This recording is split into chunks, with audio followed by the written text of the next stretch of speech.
يا راغبا في كل علم نافع. ينمو العلم ويتقدم بتقنياته ومجالاته، ومعه نطور أدواتنا في تقديم العلم الشرعي. أكاديمية زاد أكاديمية ينبوعها صاف ليروي غلة الظمآن، والسيرة العلياء عطرة الشدى طيب يفوح لأهل كل زمان. بشرى لنا زاد أكاديمية للعلم كالأزهار في البستان. بسم الله والحمد لله والصلاة والسلام على رسول الله وآله وصحبه ومن اهتدى بهداه. أما بعد, the Prophet sallallahu alaihi wasallam had some good times where he would laugh and smile and had some bad times where he would weep and shed tears. And this is only to show the whole world that he was a human being, that he had a soft heart. And the Prophet ﷺ's weeping was not only due to pain and sadness. It was for many other reasons. Sometimes he wept because of his mercy over a deceased. He wept fearing for his ummah and their fate. Sometimes he wept out of the fear of Allah Azza wa Jal, or when he heard the recitation of the Quran, and this showed that he was longing for the Quran and he loved it. So there were many reasons for the prophets to weep, sallallahu alaihi wasallam. In one incident, the Prophet alayhi salatu wasalam wept when his son Ibrahim died. And we mentioned his story so many times. And the Prophet would say, the eye weeps and the heart grieves, and we do not say anything that displeases Allah, but by Allah, by departing you, Ibrahim, we are grieved and saddened. And the Prophet ﷺ displays in this how he is the perfect human being. When he grieves, yet he is content and patient and tolerant to Allah's decree. Sometimes the Prophet ﷺ would weep while praying. Mutarrif reported that his father said, may Allah be pleased with him, I came to the Prophet ﷺ while he was praying, and I could hear a sound like that of boiling water coming from his chest, meaning that he was weeping alayhi as-salatu was-salam. This is attributed to his perfect humility and fear of Allah Azza wa Jal, that you get these profound emotions that would cause you to weep when you read the Quran, longing to paradise, fearing hellfire, feeling pity over those who were destroyed by Allah among the previous disbelieving nations. And this shows us that the Quran is the best cure for our hard hearts when we contemplate upon it and reflect on it. And it also indicates, unlike some schools of thought say, that whatever sound or noise that comes out of you in prayer, as long as it's not communicating or talking, even if it's a letter or 2 letters or 3 letters, all of this does not impact the validity of your prayer, as Shaykh al-Islam bin Taymiyyah said, and other scholars of Islam.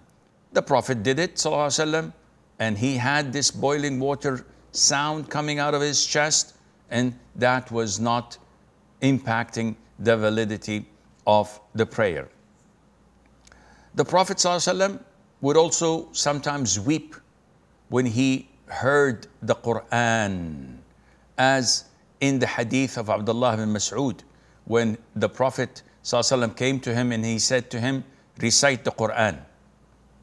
And Abdullah bin Mas'ud said, O Prophet of Allah, how is this possible? Recite the Quran, and upon you it was revealed, to you it was revealed. He said, I like to hear it from someone else.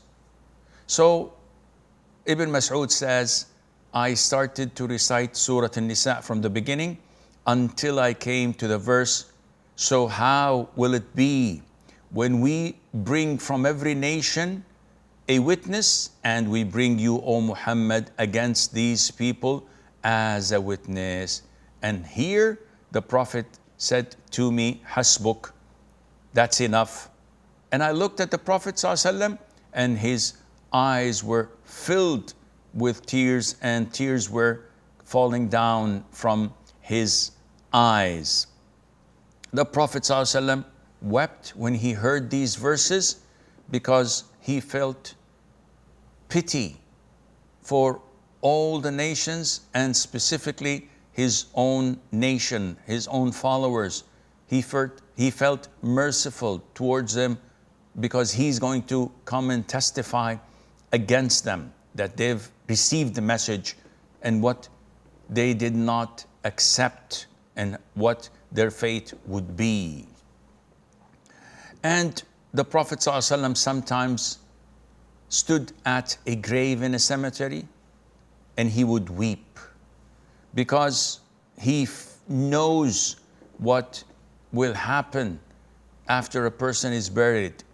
In the hadith of Al-Bara ibn Azib, may Allah be pleased with him and with his father, we once buried someone, and the Prophet stood at the edge of the grave and he wept until his tears wet the soil. And he said, "O my brothers, to the likes of this, prepare," meaning prepare yourselves to such a fate and such an ending where every one of us would be buried.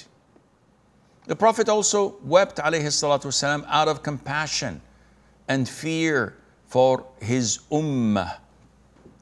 And Abdullah ibn Amr ibn al-As reported that the Prophet sallallahu alayhi wasallam once recited the verses in the Quran said by Ibrahim and said by Isa, peace be upon him. My Lord, indeed they have led astray many among the people, so whoever follows me, then he is of me, and whoever disobeys me, indeed you are yet forgiving and merciful. This is what Ibrahim said, peace be upon him, as mentioned in the Quran in chapter 14, verse 36.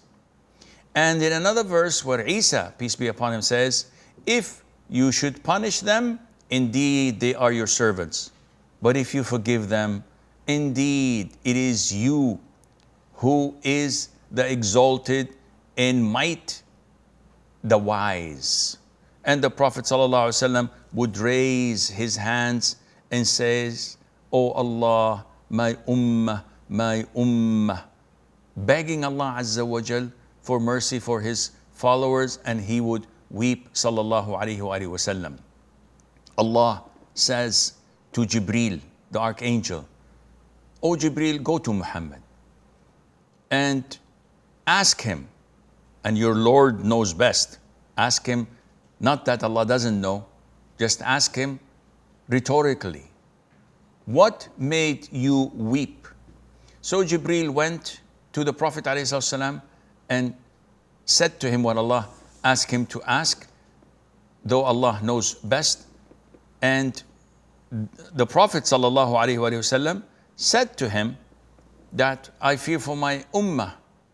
So Allah Azza wa Jal says to Jibreel, "Go to Muhammad and say to him, we will make you pleased concerning your ummah and not displeased. So don't worry about them, which is one of the best glad tidings one could get, that Allah Azza wa Jal will forgive his ummah subhanahu wa ta'ala. And this shows us how the Prophet was so concerned with the well-being of his ummah, to the extent that he would weep because of that.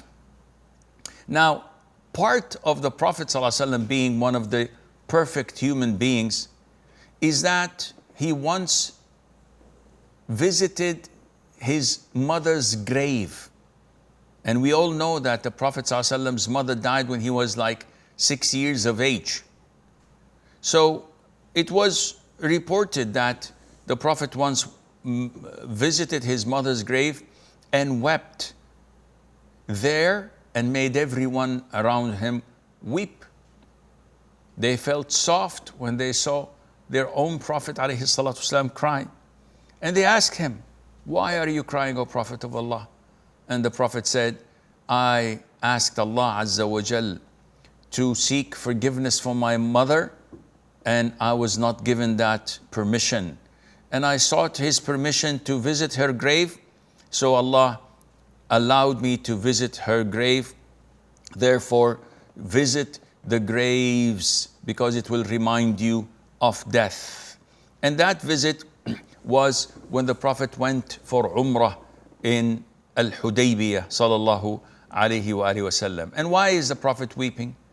Because he felt sorry for his mom and for all the goodness that she did not witness.